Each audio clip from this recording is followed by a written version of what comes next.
I'm hoping to fulfil a dream, following in the same footsteps as my mum, because she's been an incredible mother and she still is to this day, helping me with my little twosome, my little monkeys. And she's an inspiration. She's always worrying about everybody else and never too concerned about what's going on with her. So that's what's great about Mother's Day, is remembering and showing a mum how much you care. I remember looking back, I wasn't that confident when I was younger, and I was bullied at school, and it was my mum that kept telling me that I should believe in myself and don't change to please others, stay true to yourself, and that's what my mother taught me, and that's what I try and teach my little ones.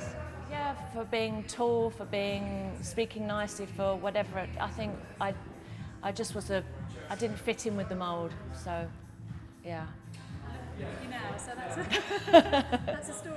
Yeah, I found that when I come home from school crying because I'd been bullied, my mum and I would always have this promise that we would sit down together and have a cup of tea and biscuits when I first came in, before homework started, so that we could catch up on our day and open up about how we were feeling and what was on our minds, and that was a really important part of our day. And I try and sort of cherish a moment with my boys when they come in, even though when they want to go out and play football, or even if it's last thing at night, just cuddling up with them and checking in with them. I think that's so important, and that's what my mum did for me, and she always kept in touch with how I was feeling, and I felt confident enough to open up to my mum, and she gave me the confidence to be strong and be true to myself. I find that when my little one, my 6-year-old, comes home from school, he comes home a few hours before the older one, and that's when I get a little mummy time with him. And even if we're sitting doing homework, I find the best time is when they're able to sit still for a moment. So it won't necessarily be a serious sit-down talk, but just in general, you know, being able to have that open discussion, or last thing at night after we've read a book, tell a comforting story so they go to bed feeling safe and loved. Being a stepmother, to start with, was very daunting and challenging, but it's proved to be an honour and very rewarding.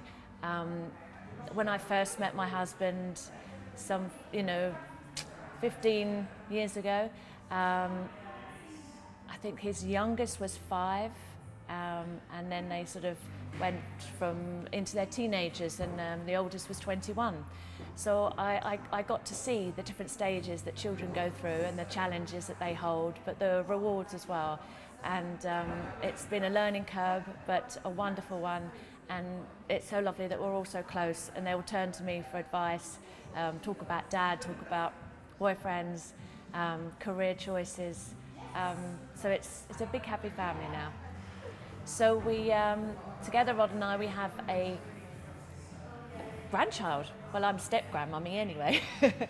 and that's wonderful, because Kimberly's daughter Delilah is almost the same age as our little Aiden, and they get on like brother and sister. It's wonderful that they have kind of their little playtimes together, and they'll always be really, really close. It's a wonderful bond.